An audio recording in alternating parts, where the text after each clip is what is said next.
I'm John Edwards. I was the goal commander for the UEFA Champions League.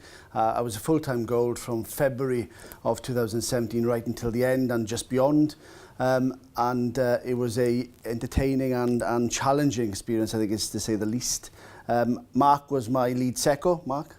Yeah, Mark Hobrough, I was the lead counter-terrorism security coordinator for the event. I was full-time on it from October 2016.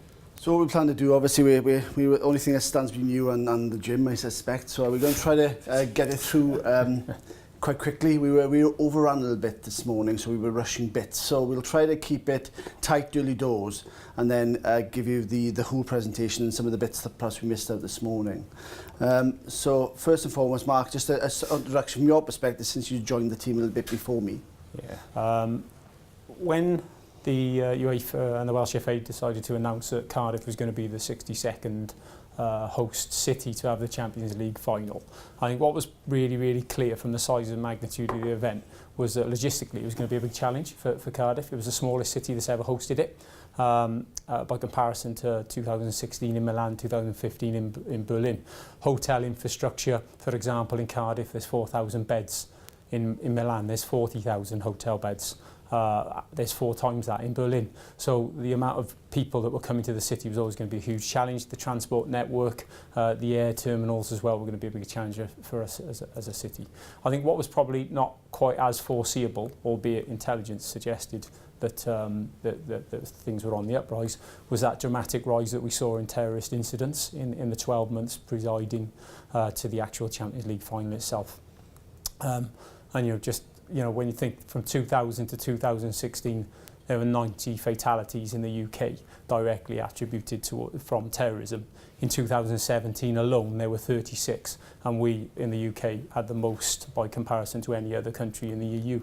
And we also had 125 suspects actually convicted for terrorist offences in the UK, again the highest in the UK.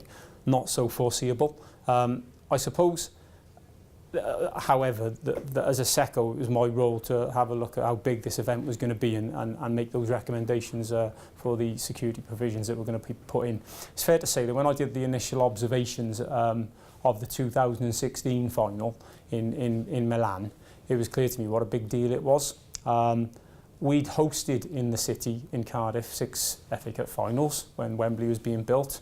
The Millennium Stadium was very used to having Six Nations games, autumn internationals, very used for sporting events and high-profile events.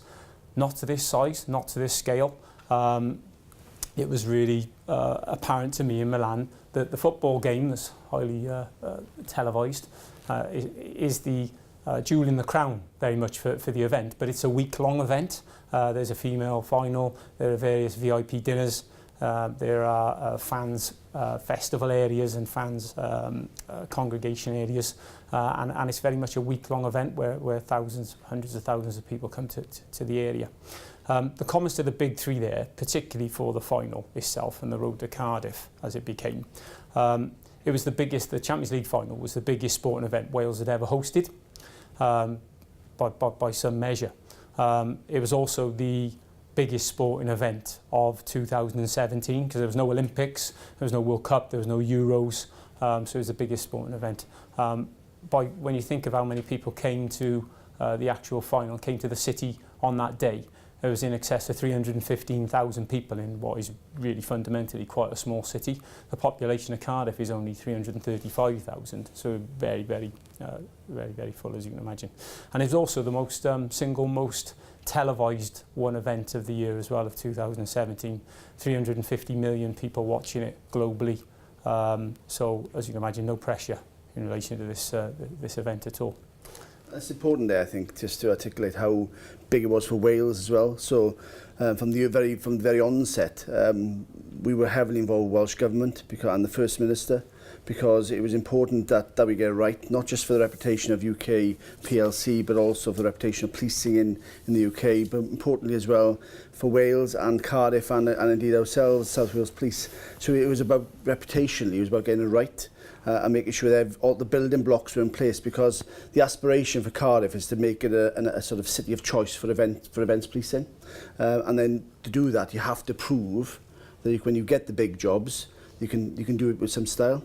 And that's what the challenge was for us, is just not about delivering a football event, it was about delivering a global scale event with some finesse, really. Absolutely. And I think that, you know, some important points from the Milan visit. It was really evident that Italy would do it somewhat different to Great Britain. Italy standing at a threat level of amber, Great Britain at red, as we know. In Milan, there were no hostile vehicle mitigation measures put in place at all. The search of the San Siro Stadium, which is a 90,000-seater stadium, started at 10 a.m. on match day. Those of you with a search background will imagine the extent of that search. We were never going to do it that way. Never going to do it that way. So, you know, there were big sort of recommendations I was coming back to the country with, but they came back, and I came back and had to have some difficult conversations with different organisations. The Welsh FA. The Welsh FA is a 40-strong organisation, by comparison to the English FA, which is 900 strong and used to dealing with big events.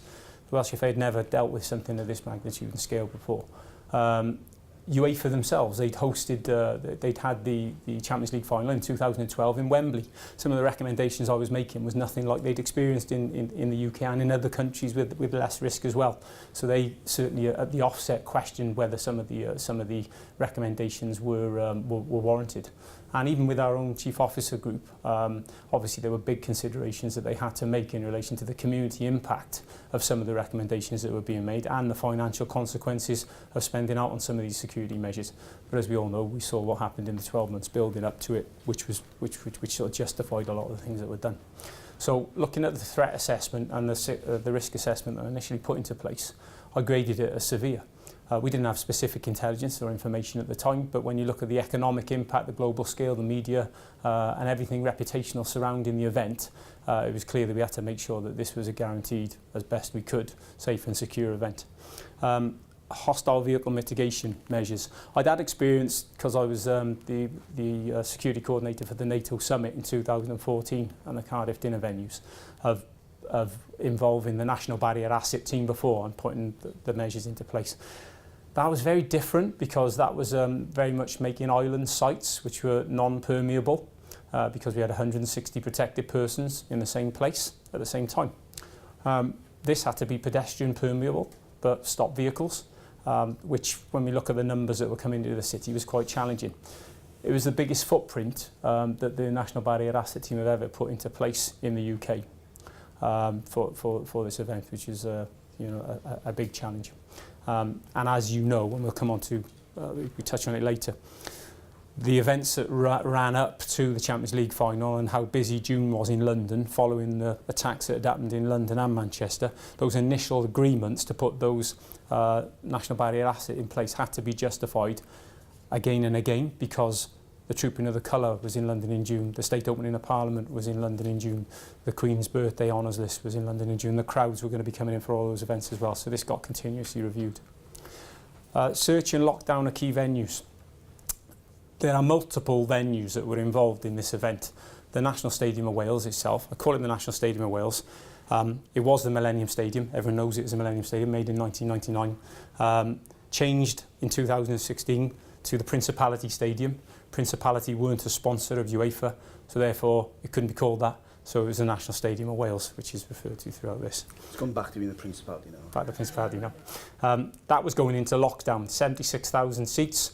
To put that into place and lock it down and search it to the level we needed to search it, it was necessary to put that into lockdown on the Tuesday midnight as it turned to Wednesday to get it all done before the teams came in for their training sessions on the Friday evening.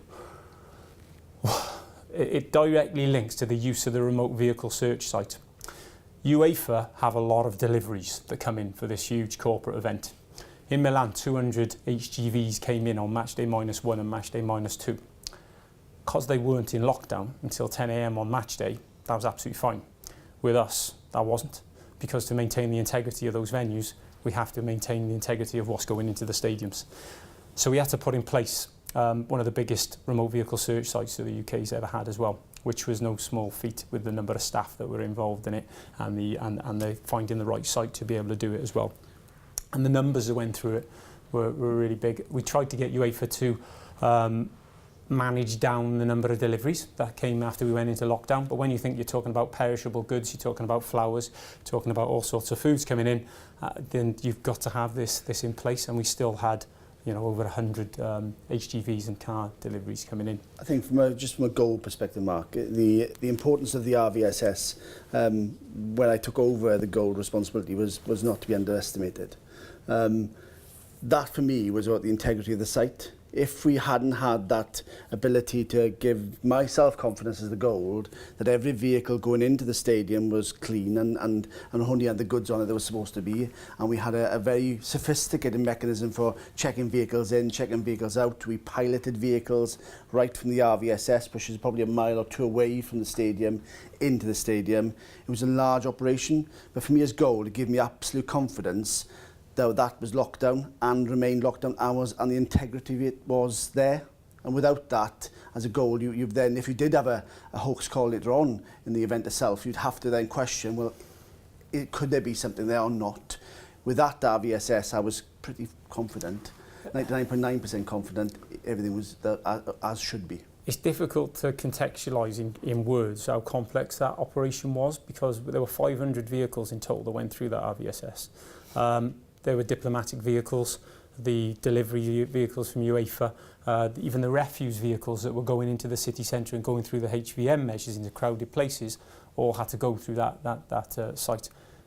Chief Super's already referred to the fact that was hugely intensive staff-wise on RPU.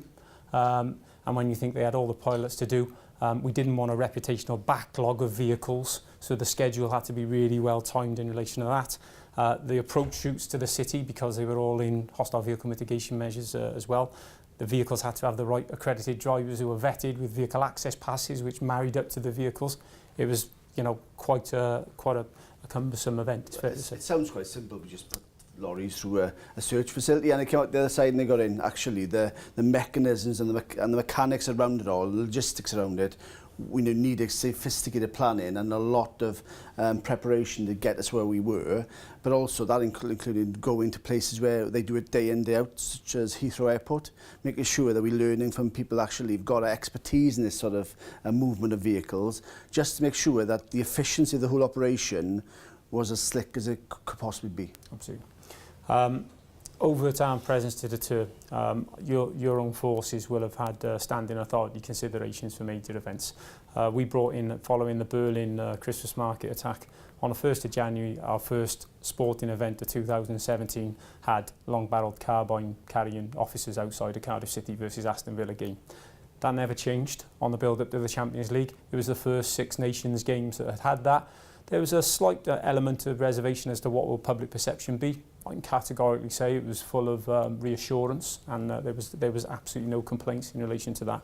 And it prepared people for what they were overtly going to see for the Champions League, so that they didn't actually get overly concerned about it. Behavioural detection officers, you've all got your own behavioural detection officers. We utilised a number of teams throughout the week of that event as well. Just on that, Mark, one of the things I think with the behavioural detection officers, very often I think we put them out. And then I think the important thing for this event was, especially with the growing terrorist threat, was not just having the BDOs out there, but also having the capacity to respond quickly, and if need to be, with armed officers. So if they had somebody they thought was suspicious, we'd have the ability not just to respond with traditional policing methods, but also with an armed policing requirement. So in advance of the actual event itself, the behavioural detection officers worked with our joint firearms unit to make sure that they understood what the sort of messages would come through and how they'd address any of those issues if and when they came up. They would be quite efficient in the way they did it. Otherwise, if you don't practice it, if it became a reality, then it would be may not go as smoothly as you'd hope. And therefore, even the planning of this, we had to make sure in other events that we actually had them up on the ground and they practiced it. Inspection and search tiers. There's 6 gates entries around the National Stadium of Wales. Each set of fans were going to have their own route to approach the stadium, which would alleviate any public order issues, because obviously one of the big challenges is we didn't know what teams were actually going to be coming to the final until very late. At each of those approach routes, there would be 4 tiers of inspection. a visual inspection of a ticket initially, then a chemical pen check of a ticket, then a full pat-down search, and then an electronic check as a final check before you actually get into the stadium. That will become apparently quite necessary when you'll see later in the presentation. And Argus and Griffin has been now been replaced by ACT. The CTSAs went out engaging with all the local businesses and the local residents to make sure that they were fully sighted before what was going to be obviously a hugely impactful period of time for them. So just going on the policing challenges then, for myself as the Gold. Obviously we've talked through the security challenges and the CT issues that were coming to the fore Westminster just before, which had a knock-on effect in our ability to, we had to fight hard to maintain our national barrier asset, the hostile vehicle mitigation, because of what happened in Westminster. Obviously there was a natural inclination to put more in London, and we had to try to fight our corner in terms of this was the biggest global sporting event this year. And therefore we needed it just to make sure our event was safe and secure. So it was a lot of challenges in that. Organised crime ticket touts in Milan, Juventus, was it Milan or before? In Berlin, sorry. Juventus had been in the final and there'd been about 5,000 forged tickets. So we knew that organised crime and ticket touting would be a big issue.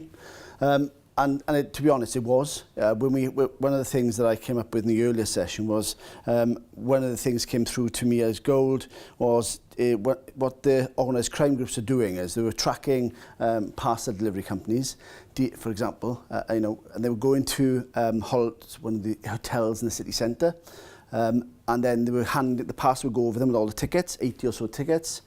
Then somebody else would come in afterwards, ask for those tickets, the receptionist give those tickets, obviously to the wrong person, and then they go. So obviously there was something there that tipped off the crime groups that the parcel was going to that hotel with all these tickets in, and obviously 80 tickets of the Champions League final were worth a lot of money.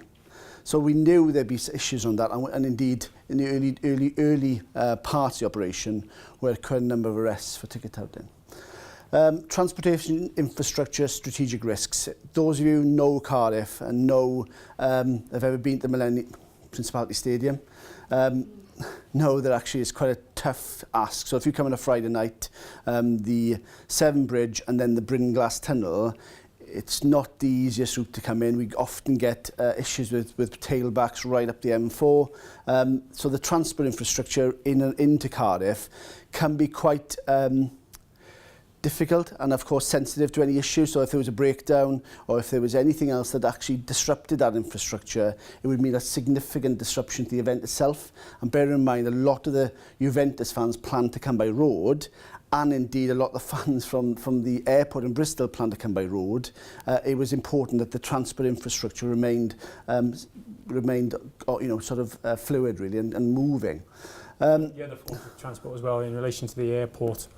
Cardiff Airport has never had more than 6,000 movements in a 24-hour period. They were going to have 25,000 movements in a 27-hour period. You can see that's over 4 times what they've ever experienced. The necessity to build a temporary terminal was very apparent, and that was what was done. And obviously there's the bus escorts back and forth from those. The rail network, on this day, it goes 50% above its maximum ever used for a Rugby World Cup game. All these people converging in the city at the same time. And we had to use the rolling stock from across the country for the trains.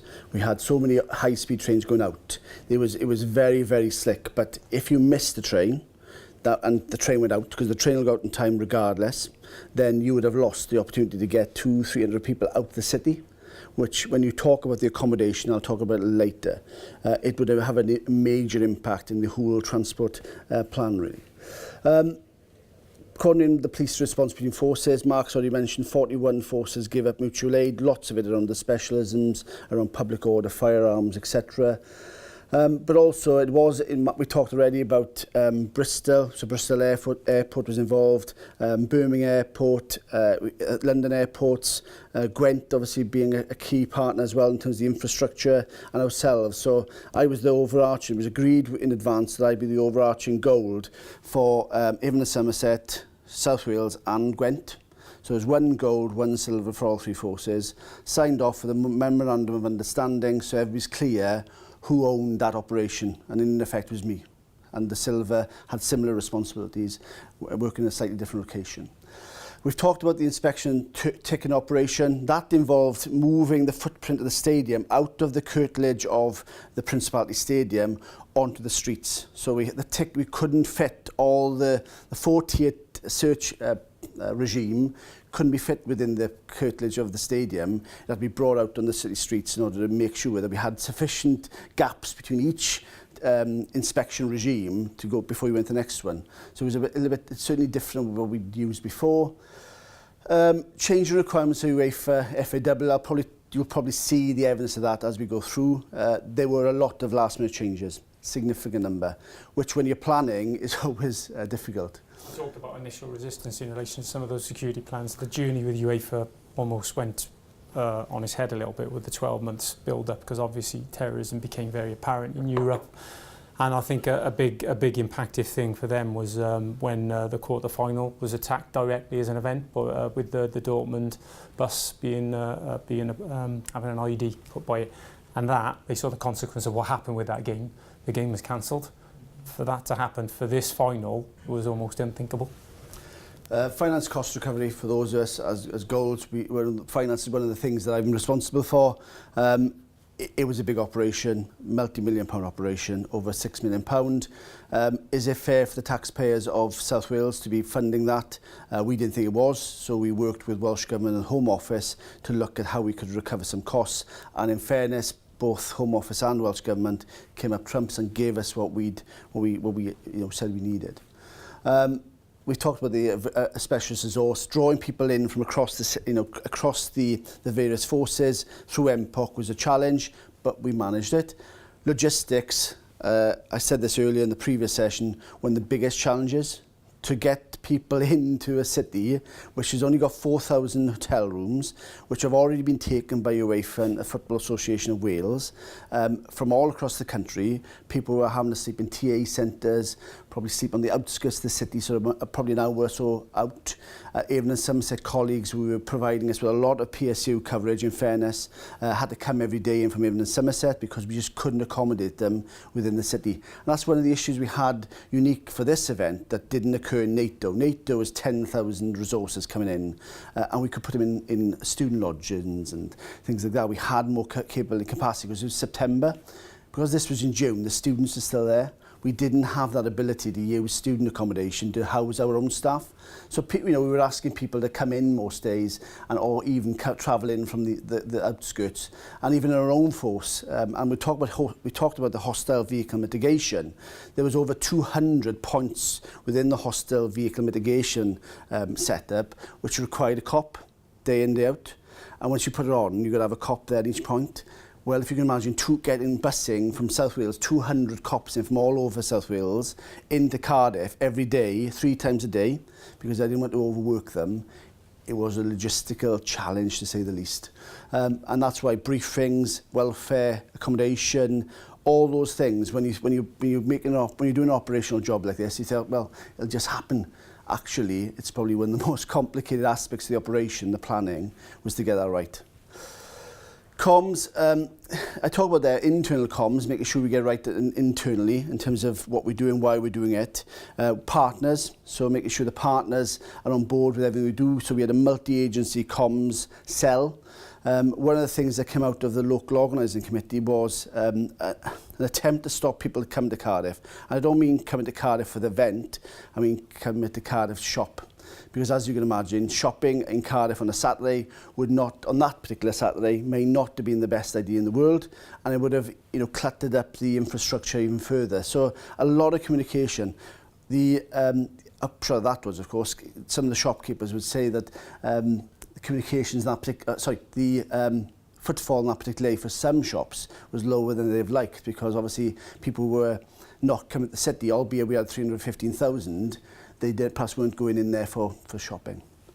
But comms is important. I mentioned earlier some of the changes. The Vale Hotel, for those who know it, is just on the outskirts of Cardiff, not far from the airport, which was where Team A was going. They were always going to go there. That was the Juventus Hotel, because they were Team A.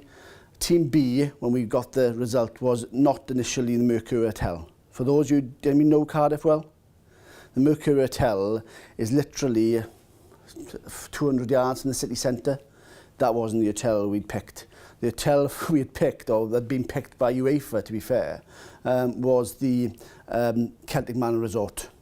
So they were supposed to be in Celtic Manor.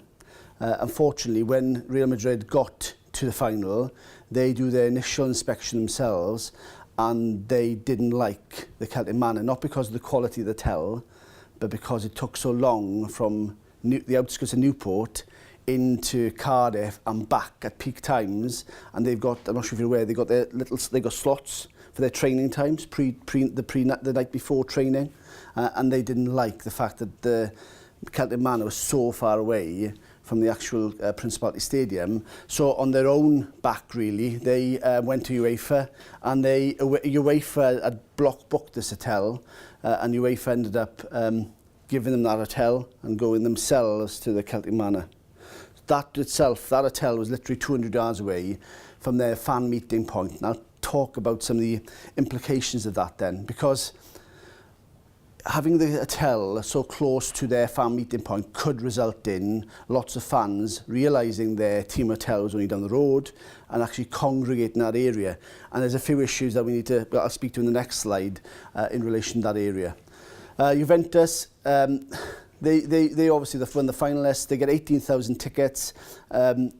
Because of the issues I mentioned earlier about ticket touting, and they'd had these forged tickets before, they're very strict with it. They arranged their own travel arrangements, and they asked every one of their fans who had a ticket, who'd bought a ticket, to actually collect it from the Cardiff City Stadium, which is about a mile and a half from the city. 2nd of June was a bank holiday in Italy, so what we found was a lot of people travelled earlier than we thought. We didn't realise it was a bank holiday until quite late on, probably, and the impact that would have had on them on travelling far earlier and expecting them in the city earlier. A couple of the Juventus has a couple of risk groups, 4 risk groups, a couple of which they don't let into games. So what we discovered through the information we had was that the vast majority of those looked like they were going to come anyway and just enjoy the atmosphere. So again, we have probably a large number of risk/ultra fans in the city.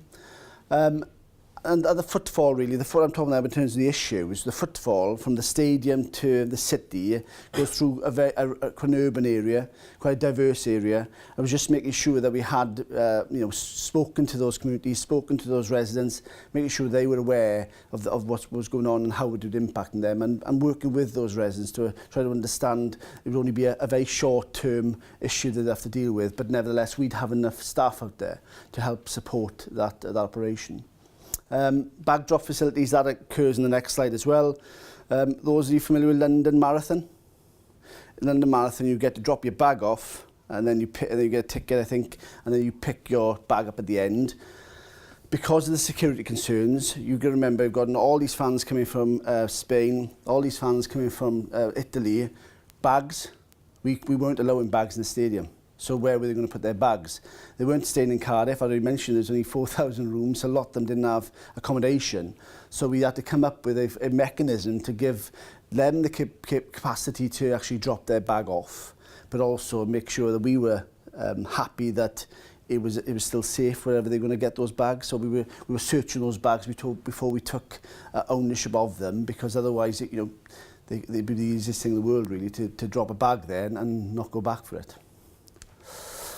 Real Madrid, far more, probably more relaxed in their approach to awarding tickets.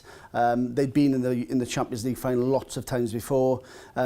They know their fans inside out, and they decided that they were going to allow their fans come of their own volition, not as sort of organised perhaps in terms of travel as Juventus, and very much more of a sort of a fan-based approach, which they let the fans collect their tickets. Only 3,000 tickets were collected in Cardiff, and they were collected at the fan meeting point.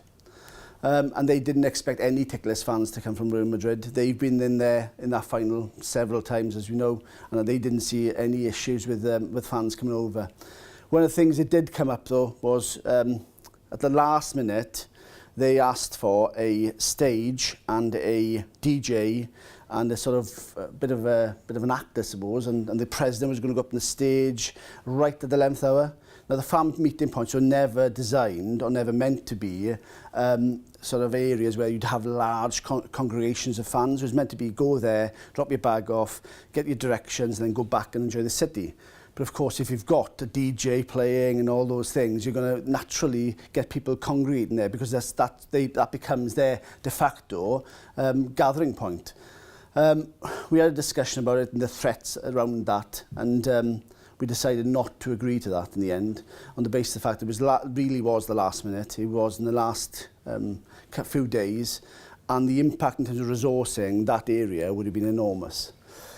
Moved to a hotel. I've spoken already. The Mercure Hotel is on Newport Road, which was just outside the hostile vehicle mitigation point.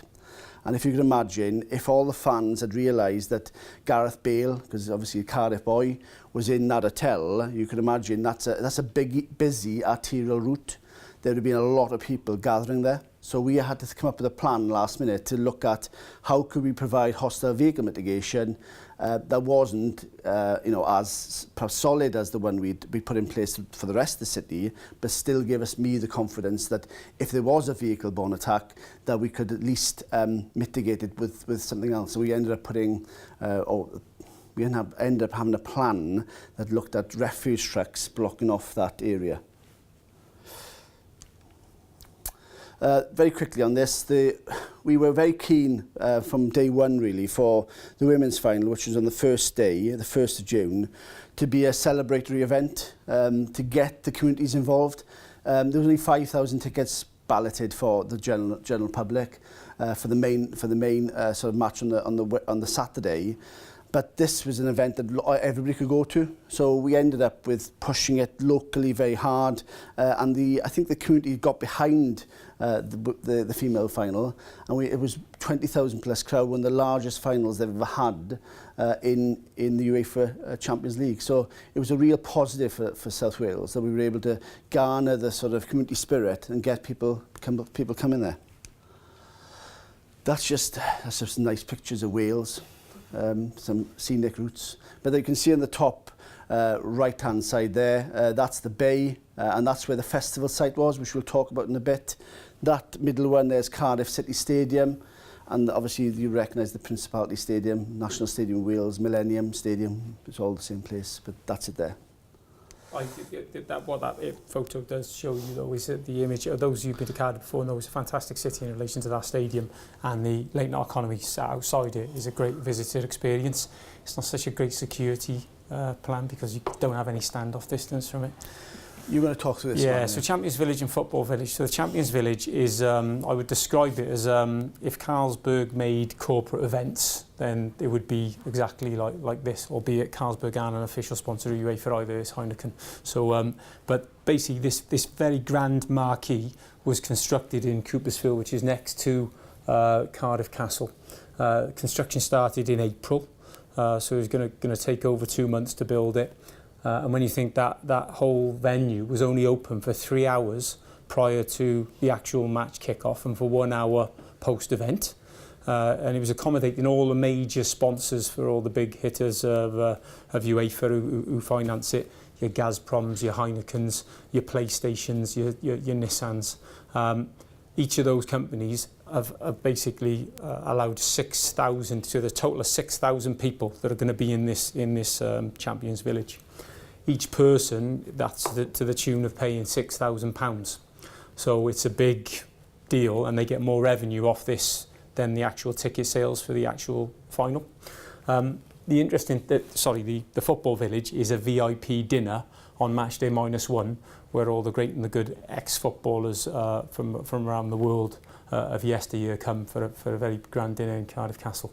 Both of those venues are going into lockdown. The Cardiff Castle for the Friday night dinner is going into lockdown, but I think really, really importantly is the Champions Village going into lockdown, because this effectively becomes an extension of the National Stadium. When you think about it, 6,000 people who are enjoying pre-match hospitality are not going to leave until the last minute before kick-off. To have 6,000 people to come to the stadium and go through those inspections and ticket and security checks then is going to be logistically impossible for the stadium to cope with the rush that's coming at them.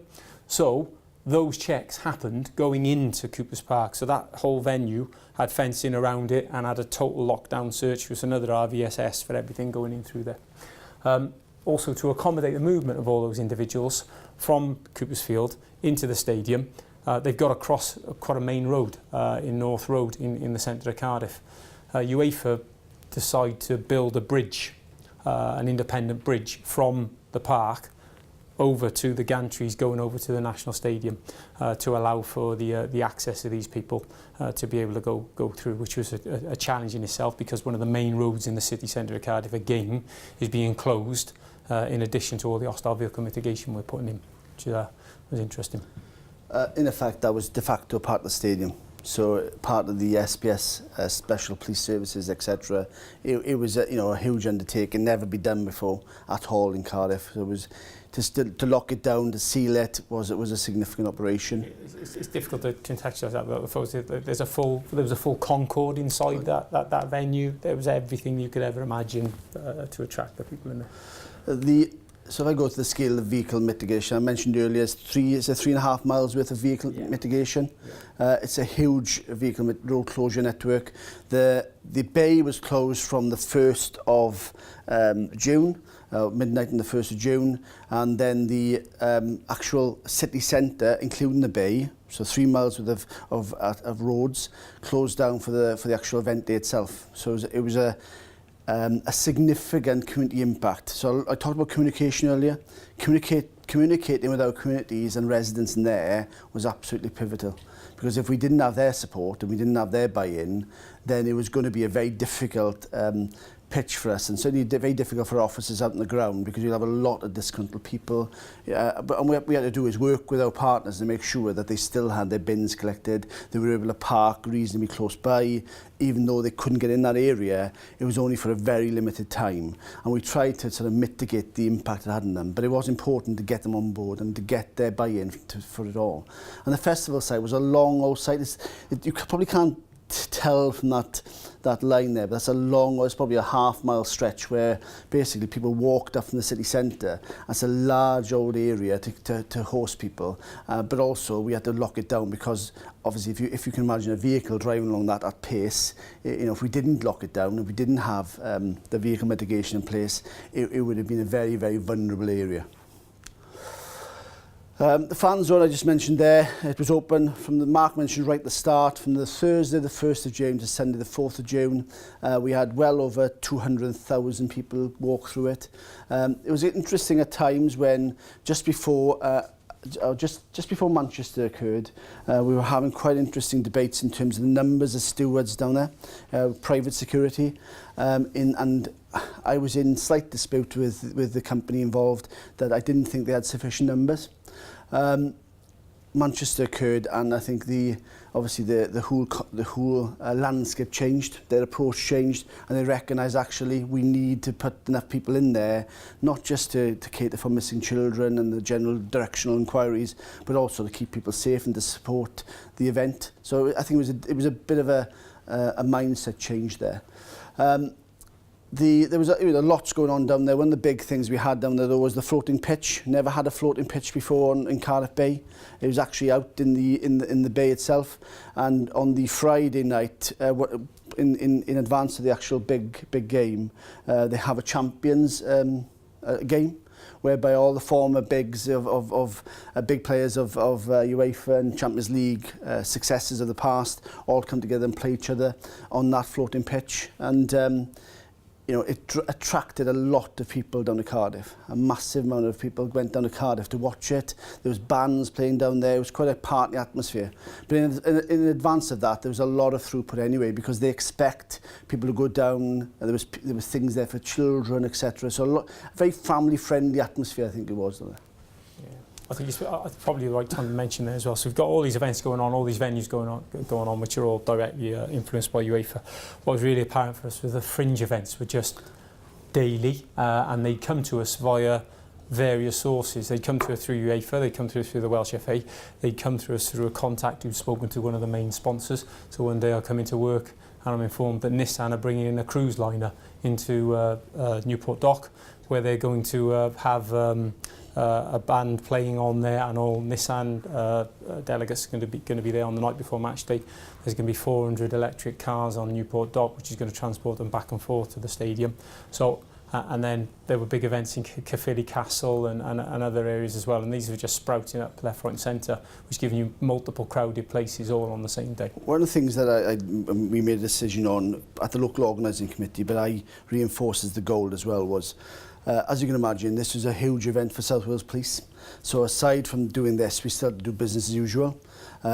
What we'd had, obviously, if you know, for those you'll all have had it across this recent summer with the World Cup and previous big sort of Euros, etc. You have the big screens go up everywhere, and that attracts lots and lots of people, lots of drinking. And of course, what they wanted to do was to put big screens in various parts of South Wales, and in fact across in Gwent. And we were clear that and this is where UEFA did support us in terms of you have to have a licence through UEFA to screen it on a big screen. But secondly, we just knew that resilience-wise, if we were being drawn to those areas as well as Cardiff, it would have a huge impact on our ability to deliver business as usual. So it was just being pragmatic, really, in terms of, as Gold, what could I achieve in Cardiff, but also recognising the wider impact across Wales and indeed across into Bristol as well. Go through those very quickly. The complexity is around 61 different agreements. The local organising committee was chaired by the chief executive of the local authority, but had all the main stakeholders there, including the Welsh Government, the ambulance service, fire service, etc. All playing a part actually to help deliver a safe and secure event. I signed all the memorandums of understanding were signed between all the forces, and as I say, I was Gold. We put in place ATROs, so anti-terrorism traffic regulation orders, in case we needed them. We talked about funding. To close or not to close the roof was an interesting one, where UEFA have never played a Champions League under a roof. They've never had a stadium, where it's been held where they can close a roof. The reason there was a bit of a furore that hit the media, certainly in Wales, was that I think somebody had leaked an email or a letter I'd sent to UEFA, where I'd said, look, this is the risk. The risk is drones.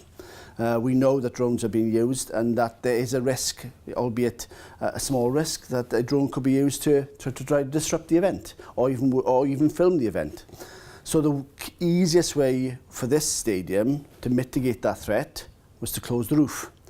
How can I say that? I suppose it wasn't well received. I think UEFA felt a bit uneasy about the fact that they closing the roof would mean it's not an open air. It's not that they've traditionally done it.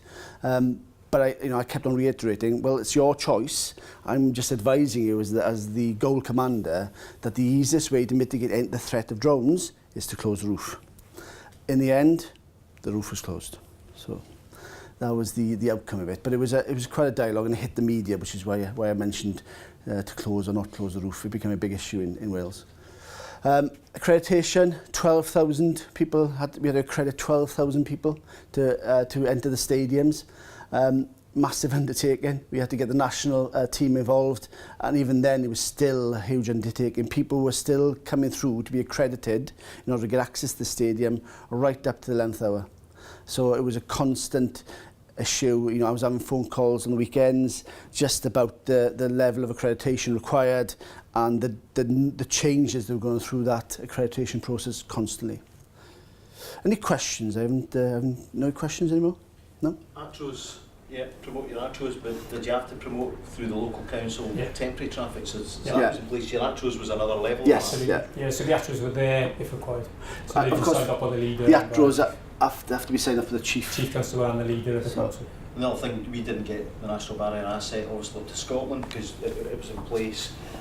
You use refuse trucks, and some I'm interested in doing back road policing, quite interested in decommissioned fire tenders and a whole range of things, because we have to put out something like 21 additional assets, patrol cars, typically around Ibrox Park or Celtic Park, but there's not a national resource that would be a much, something that's filled either water or even take a PSU van you're decommissioning and put some, you know, sleepers in it to give you some weight. We could talk all afternoon about different hostile litigation points. I think it's an emerging issue that we all, as forces, have to look at. There are avenues for maybe having Welsh National Barrier Asset, maybe Scottish National Barrier Asset, because the National Barrier Asset is clear to see have only got so much stock to be able to cater demand, and they're fixed in areas right across London now, as all on the iconic sites. Portable, but did I pick up what you said, 200 points? Yeah. Over 200 points, I'm yeah. not going to complain about 21 then. Yeah. That's, Yeah. It was a lot of officers to just do that, manage it, you know, so 600 a day to manage the points, because once you put a HVM in and a point in, you have to have a copy, you can't put PCSOs. So the key operational phasing, I'll go through this very quickly. You can see there that once I put a silver command in place, once I put the gold command in place, then we started a week before. Once we started having resources in it, once we started having a command structure set up, then we started our operational phasing. I'm not going to go through those in detail. Mark has already mentioned some of them, and I've mentioned the others. So that's the operational phasing. Strategic police implications, we've mentioned the Newport Docks, Caerphilly Castle, the M4 route, you know, Bristol Airport, and again, it was so important in terms of the road infrastructure to get it right.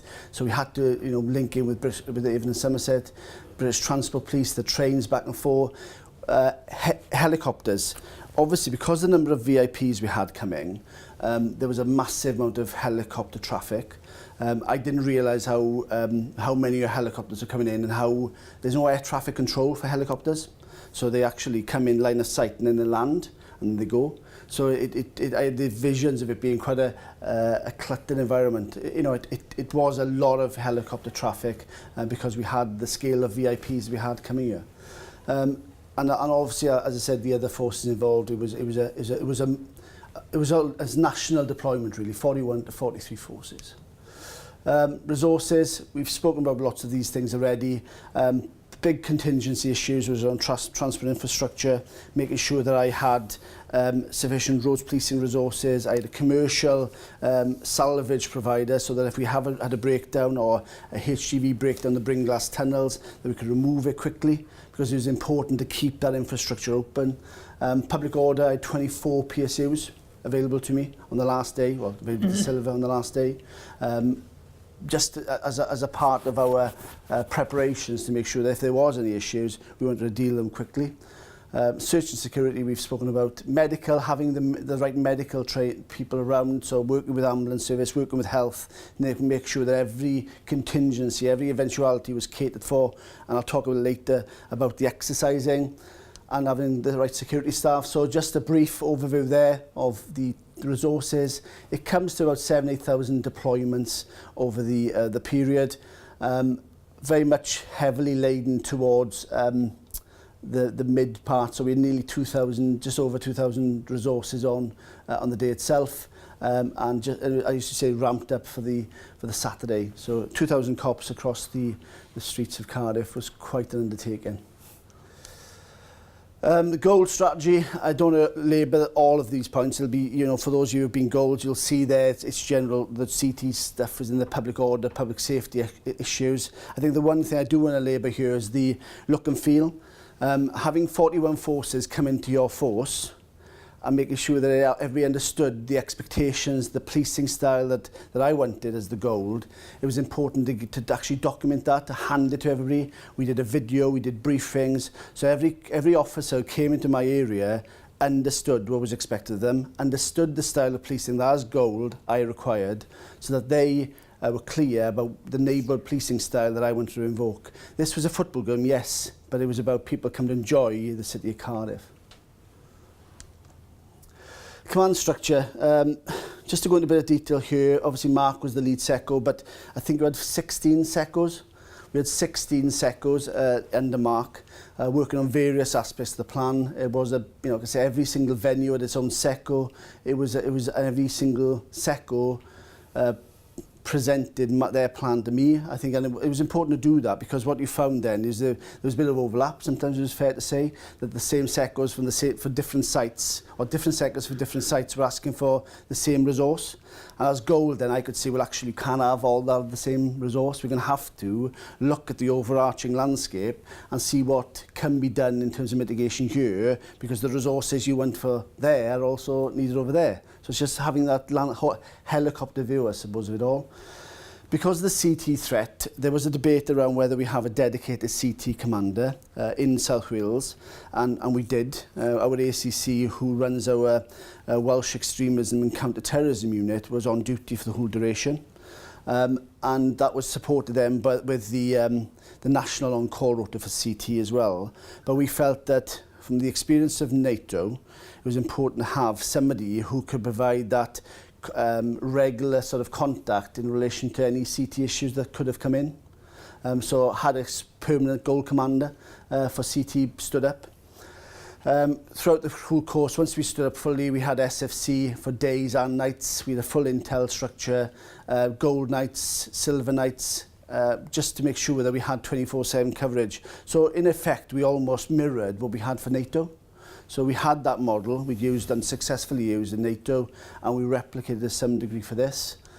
On top of that, the bronze structure was quite convoluted, so every venue had a bronze. So in effect, what we did was, I was the gold, the silver commander was also a qualified gold and silver, and all the bronze commanders were qualified silvers and bronzes. So we made... Public order? Yes. Right, okay. So they had those, they had the ability, you know, because what you had in effect was the silver, you know, everybody was probably working at a slightly different level because it was such a wide-ranging command structure. So it's almost like on a tactical silver. What we did for Trump was we had night shift, day shift, silver event, but we had public order tacticals then on the ground. So a bit like, almost like a ground assigned. Sub-bronze. Sub-bronze, we call them, yeah. And this is what we use for NATO, and it worked for that. And as I say, if you're a sub-bronze, you were a bronze commander. Right. Yeah, so you're still qualified bronze public order. It ramped up. Yeah, so that in effect, you had even the sub-bronzes were in effect bronzes. So the bronzes was qualified gold, bronze and silver. Silver was qualified silver and gold.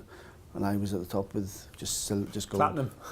Briefly, just the previous slide, SFC, you talked about your BDOs, what we're calling them now, I've got a different name again now, Yeah. but so in terms of your command structure, was your TFC co-located with controllers for your BDOs? Can you talk to that ability? So say you've got Overwatch, you've got BDOs. It was all in silver, yeah. Co-located. Yeah, all in silver. So we used the Strategic Coordination Centre on the outskirts of Cardiff. So silver was located with comms. It had the SFC there. It had all the tactical response really.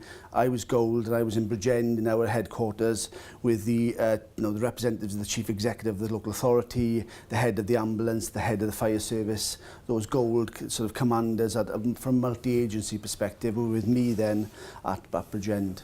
With the TFC in a Cardiff command room then, separate again. Yeah.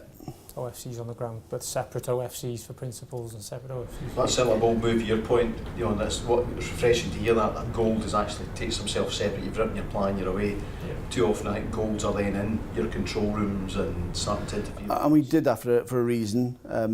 You know, I even had contingency plans that if if the Strategic Coordination Centre went down, where we relocate silver, where would I need, because they couldn't come to Bridgend because I was in Bridgend. So keeping that sort of clear blue water between the command structure. I was gold. I was doing my gold job. Steve Fernham was a superintendent. He was silver. He was getting on with his silver job. And I think it was important to keep that clear blue water between the roles so you didn't get that contamination between roles.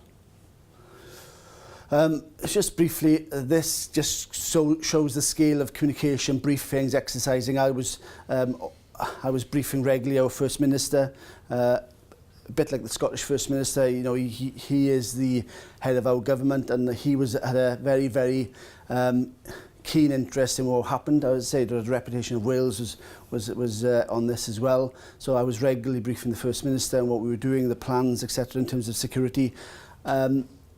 went to the Home Office several times as well to brief the main players there and the permanent secretaries.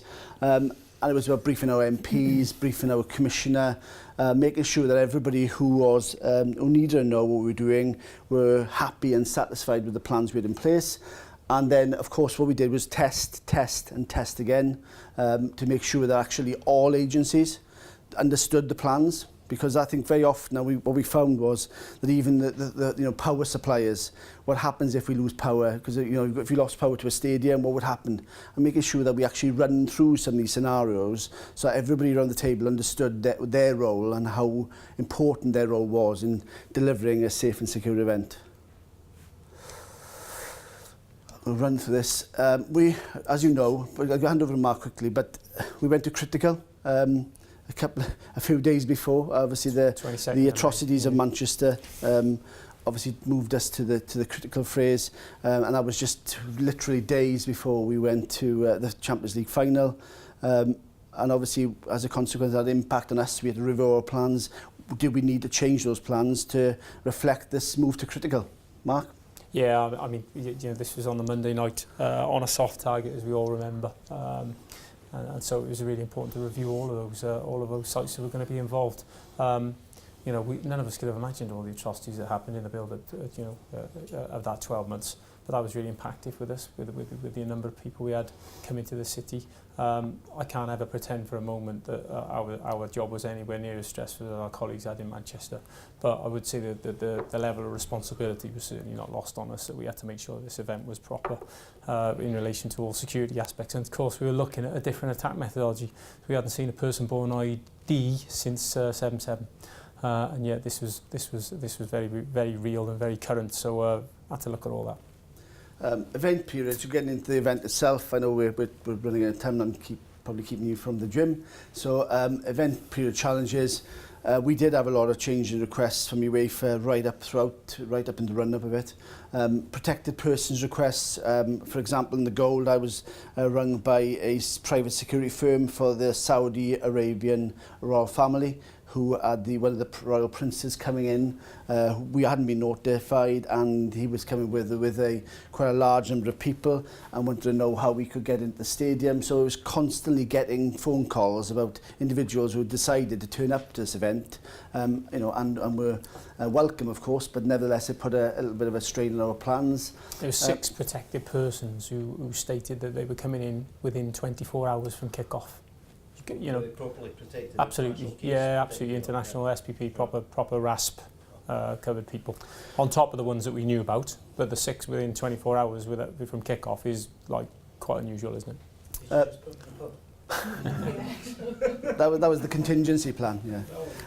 Overarching terrorist threat, just quickly, as we know, with Manchester, with critical, it was important that we had our plans in place. It was important that we had, that I, as the Gold Commander, had a clear understanding of what we had and what we had on the ground, and what we could do tactically in terms of keeping the people who would come to Cardiff for this event safe, and making sure that actually the relationship with my Gold group and everybody around that table was good, so that if there was information intelligence coming through, I could let them know what that was. Before we move off that, the challenges, I think with something that we forgot to mention in the first slide, we won't on this one. It won't be lost on you that the Champions League final was on the 3rd of June. And that evening, while the Real Madrid fans were coming out, having celebrated, having won en masse from the stadium, Borough Market's happening. So our command rooms are all actually watching this live terrorist incident happening, while we've got probably what I always feel, we look at what happened with the Ariana Grande concert, the mass of people exiting. We put all these security measures of people coming in, but exit strategy is always my biggest concern. We've got this happening, my most nervous point, if you like, and that's happening in London, and you're thinking about all things like Twin Town attacks and all sorts of things like that, which was a bit nerve-wracking. Okay, we're just winding up now, I promise. So last bit of stuff here. We did lessons learned. Like any operation of this magnitude and scale, nothing ever goes entirely to plan. One of the things that I think I mentioned, 200 or 200 plus pinch points, officers on point in across the bay and across the different parts of the city. with the best intentions, I arranged for 3 shifts, so they only had to do 8 hours because they had to travel either side. What I didn't realise is the logistics of that were just difficult. Getting people in from all over the force area on a bus and then getting them briefed and getting them out meant there was delays sometimes and people not being able to take toilet breaks and all sorts of things like that, which I then commissioned with the support of the Federation a survey at the end. We had quite frank commentary back, which I took on board because it was important, you know, and it is important to get it right. And I think for next time, we'll learn the lessons of those responses will be important and make sure that actually those staff who do the important job and standing on point, they get the toilet breaks, etc., etc.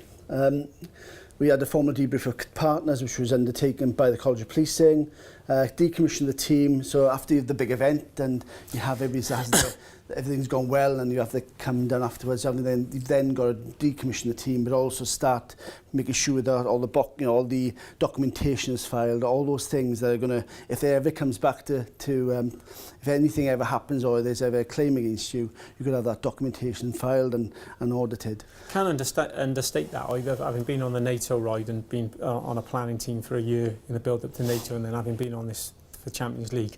It's amazing how much your staff are living and breathing this every single minute of every day, and this becomes everything.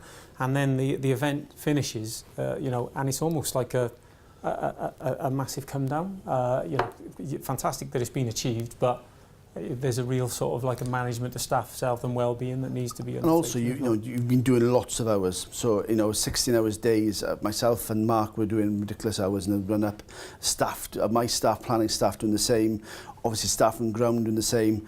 And of course, at the end of it, you've got to start giving rest days back. You've got to start giving them their R&R. Otherwise, they're going to start to burn out and they've got to go back to their day jobs. So it's just making sure that nothing's forgotten and that we still do the decommissioning properly. UCL and beyond, Cardiff wants to be a city that is attractive to events from all over the world.